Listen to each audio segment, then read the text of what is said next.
The year was 1980, and the outback of Australia, an arid, unforgiving land, known for its vast emptiness, was about to bear witness to a chilling event that would shake the nation to its core. On this remote stretch of desert, something unnatural, something sinister, was about to happen. Lindy Chamberlain, a mother of two, was camping with her family near Uluru, the giant red rock that towers over the Australian outback. It was meant to be a simple, peaceful vacation. They were a devout Seventh-day Adventist family, calm and composed, spending time together in nature. Their children, Aiden and baby Azaria, were nestled in their tents, safe under the wide, open sky, or so they thought. But nature had something far more menacing in mind that day. Lindy and her husband, Michael, had set up their campsite at the foot of the towering Uluru. At night, the wind howled through the desert, carrying strange, haunting noises from the wilderness. It's said that in the vastness of the outback, when the wind picks up, it can feel like the land itself is alive, watching, waiting, whispering. But for Lindy, that night, it would be far more terrifying than any desert wind.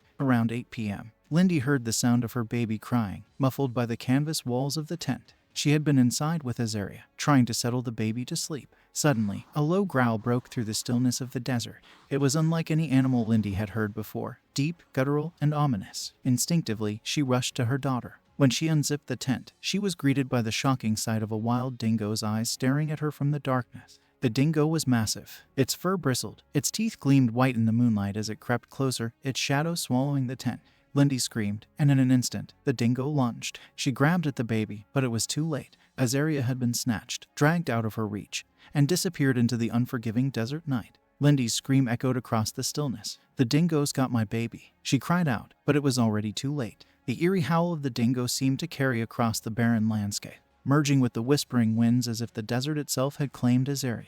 But this wasn't just a tragedy. No one believed her. The police arrived hours later, but the silence of the desert felt oppressive. There were no signs of struggle, no trail leading into the wilderness, no footprints, nothing. The sand was smooth, as if it had swallowed the event whole. How could a wild animal have taken a baby without leaving any trace? The whole thing didn't make sense, and that's when the suspicion began. Authorities, never truly believing Lindy's story, began to question her, and soon, their doubt turned to accusation. "Did you kill your baby?" they asked. "Did you stage a dingo attack?" The town was gripped by fear, but it was a fear that had no true source. It was a fear of the unknown. The dingo, a seemingly harmless wild dog, had become the subject of blame, but deep down, people feared something darker, something that didn't belong to the rational world. As the days passed, the search for Azaria turned into a media frenzy. The entire nation was watching, captivated by the horror and disbelief unfolding in the outback. And the more Lindy protested her innocence, the more the public turned against her. How could a mother who had just lost her child appear so calm, so composed? Was it possible she was hiding something more terrifying?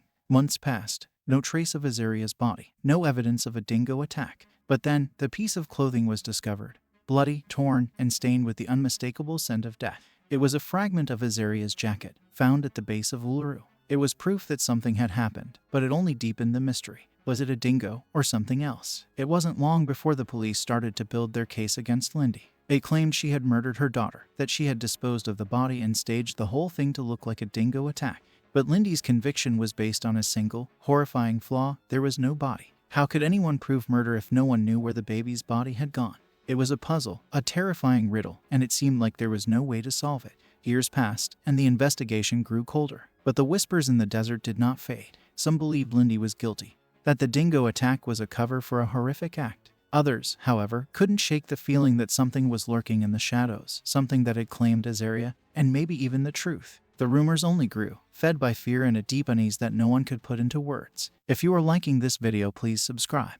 Then, in 1992, the unthinkable happened. A crucial discovery was made. The remains of Azaria's body were found, near the very spot where the dingo had supposedly taken her. The finding was shocking, horrifying, and eerily vindicating for Lindy. The baby's body had been consumed, broken down by the dingo, and scattered in the wilderness, but it was clear the dingo had been the one to take her. But the horror didn't end there. For some, the discovery of Azaria's body didn't resolve the case, it deepened it. Was the dingo the true culprit? Or was it something far darker that haunted the outback? After all, the desert had a long, dark history of death and disappearance. Many had wandered in and never returned. It wasn't just the dingo that haunted the land. Some locals whispered about other, more sinister creatures of the night, beasts that roamed in the darkness, waiting to strike. There are tales of ghostly figures wandering the wilderness, their shadows flickering in the moonlight, and strange, unexplainable events that have happened to those who have ventured too far into the desert.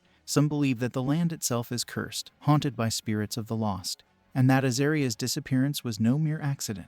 In the years that followed, Lindy's conviction was overturned, and she was exonerated. But the mystery, the unanswered questions, remained. Was the dingo truly responsible? Was it just a tragic event? Or was something more sinister at work? The desert, as it always does, has kept its secrets. The wind still howls across the red sands of Uluru, carrying with it the echoes of a lost child's cries. And the dingo, wild and cunning, still roams the outback at night, its eyes gleaming in the darkness, waiting for the next soul to wander too close. Some say the truth about Azaria Chamberlain's disappearance will never be known.